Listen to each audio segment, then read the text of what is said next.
Walkers. Walkers from The Walking Dead are your basic zombies. They exhibit all the usual symptoms, short of moaning brains when they see a living human. That said, The Walking Dead held the title as one of the most popular shows on television for a reason. They travel in packs, and though they're physically weak individually, they expertly surround and overwhelm victims, devouring their flesh before they fully realize how doomed they are. They're black holes of consumption. One walker is easy enough to beat, but hundreds, thousands? Almost impossible. It's sort of inspiring. Walkers are reanimated corpses. The living hosts contract a pathogen that weakens the immune system, which causes even minor illnesses to kill the host, and allows the pathogen itself to control the limbs through the barely living brain, albeit clumsily. Because they're dead, walkers can withstand cuts, burns, downing, amputation, decapitation, you name it. The only way to reliably kill a walker is to destroy the brain, which takes a fair amount of physical power and isn't as easy as it sounds. Survivors can avoid making any noise since they're drawn to voices and gunshots, keep to remote areas, build barricades, and hope they hold up against 400 decaying corpses. Given how quickly the pathogen spread, it's likely that it was airborne, waterborne, or both. That seems to be less of a risk after it takes hold of a large percentage of the population. After that, it's primarily spread through bites. When bitten, the victim should look for nausea, vomiting, fainting, aggression,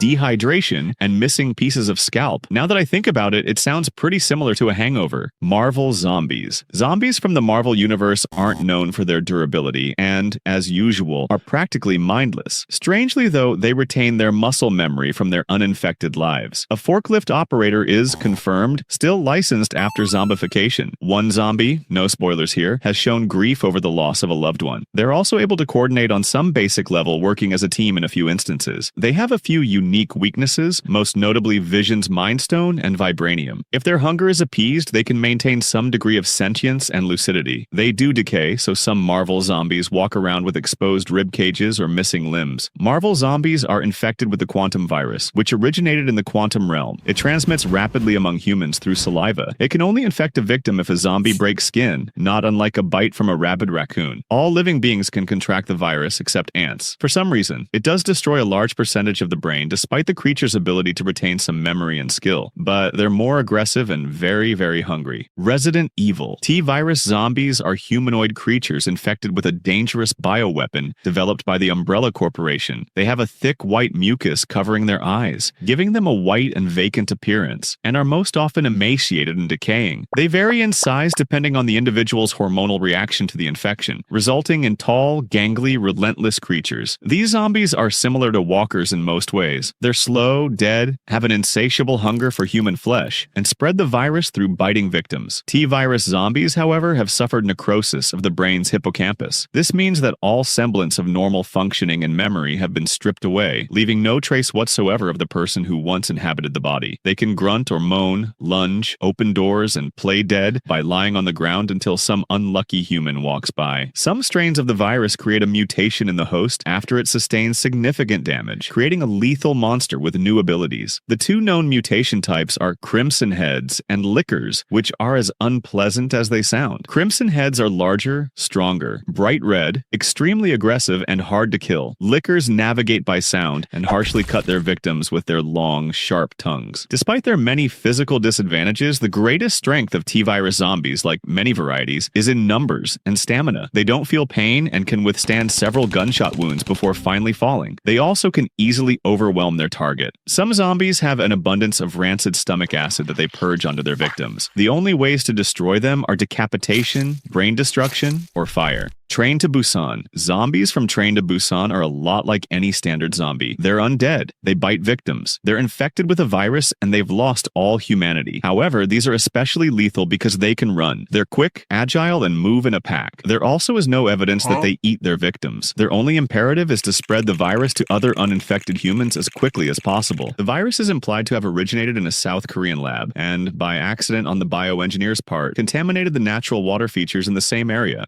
Once local wildlife consumed the contaminated water, the virus spread uncontrollably. The first deer infected was hit by a truck, died, then got up and ran away. How that alone didn't cause widespread panic is beyond me. There are two ways to get infected: through a bite or via injection of contaminated bodily fluid. Why anyone would do that, I'm not sure. Once infected, the victim will suffer a seizure and convulse violently. This only lasts a few minutes or seconds. Once the virus takes hold, the once civil human becomes a violent, shrieking corpse that will trample anything in its way to attack. A way to escape is through dark areas or by blinding them. A zombie relying on sound isn't very effective. Uninfected humans can also decapitate or dismember zombies to limit their movement. The only surefire way to neutralize them, though, is of course destruction of the brain. World War Z. Runners, like their name would imply, are famously the fast zombies. They frantically search for victims and, in large numbers, can form a mass of zombies to boost the creatures over tall structures. Many look exactly like they did while they were alive, other than black, snaking veins spreading across their faces, but no person would mistake them for uninfected. Upon seeing a healthy human, they run and snap at them with their jaws, which ooze with black fluid presumed to be loaded with the virus. Upon biting a victim, a runner will immediately lose interest in the now convulsing human and move on to their next victim. Their goal isn't to eat, but to spread. It's easy to accomplish given that the infection takes hold in as little as 12 seconds. I'm not even sure blood travels through the body that fast. When uninfected people aren't around, runners go dormant and do little more than stand in one place or wander around slowly. Once they hear any man-made sound, though, it's go time. A cough, a gunshot, a car horn, anything could set them off. Strangely, runners will only attack able-bodied and healthy humans. Those with an injury or serious illness are safe, to the degree that limb amputation is a suitable remedy after a bite. The virus itself deems the host unsuitable and releases it. In World War Z, this discovery led to the development of an extremely effective vaccine. You'd think someone would have figured this out before the virus took over most of the planet, but who am I to say? Army of the Dead. The zombies from Zack Snyder's film Army of the Dead might be deceiving when they're first turned, other than the yellowish hue of a cooling corpse. They are mostly confined to Las Vegas and are led by Zeus and his concubine, a zombified escaped super soldier. There are two types within this particular strain of zombies, the alphas and the shamblers. Alphas are turned by Zeus himself and possess abilities the shamblers do not, like speed, superhuman strength, and retention of some of their intelligence. They're directly controlled by Zeus and have no free will. Shamblers, however, are the run-of-the-mill zombie. They're created when a zombie other than Zeus bites an uninfected person. They're slow, have no remaining intelligence, and generally avoid the sun. Animals can also be turned, which led to the creation of Valentine, a zombie tiger. The pathogen originates from Zeus, not the god of lightning, but a zombie implied to have been engineered by the US military. Zeus escaped from Area 51, so he's thought to have some kind of alien virus. It's fast-moving. Zeus was able to overwhelm and infect the city of Las Vegas within a few days. Because Alphas has some intelligence, a team in Army of the Dead was able to make a human sacrifice to Zeus to make safe passage through the city. The Alphas therefore mostly left them alone to do their business. Given the speed, durability, and infectiousness of the Army of the Dead, there's not a great way to thwart their efforts. In the film, the outbreak only stops when the US Army drops a nuclear bomb on the city and destroys them all. If faced with zombies like those in Army of the Dead, prevention is the way to go. 28 days later, the infected, also known as rage zombies, are zombies with uncontrollable rage and aggression, as the name would suggest. They are not, however, necessarily dead. The rage virus originated in a primate research lab and is, of course, highly contagious and spread through bodily fluids. It takes over the host and causes spasming, internal bleeding, bleeding from all bodily orifices, and red irises in the eyes. Although the virus itself doesn't kill its host, zombies lose most of their sense, self-preservation, and memory. They don't eat or drink and will do anything to attack their prey. Luckily, the virus can only infect primates, meaning that it can't spread beyond isolated areas through birds or other wildlife. It can, however, infect a host without a bite. Any contact with infected bodily fluid, even on the skin, is enough to take hold of a victim within 20 seconds. Those infected with the rage virus feel little, if any, pain and have no regard for their own safety. They cannot swim and can easily be stopped by water. Being still alive, they can also be starved to death, and when they die, they actually stay dead. Rabies has long been compared to various zombie viruses, but the rage virus is the most similar to rabies for this reason. They're much faster than standard zombies and are fueled by pure adrenaline. Their speed, rage, and pain tolerance make the infected extremely dangerous. They managed to dominate planet Earth throughout the many installments of their franchise. The Flood, Halo. The Flood is the dramatic nickname given to a strain of parasite that decimated the majority of a galaxy in Halo. With primordial origins and an insatiable appetite for power, the Flood infects its hosts and rapidly mutates, using the host's biomass to become one of dozens of horrific flood forms. Among them are infection,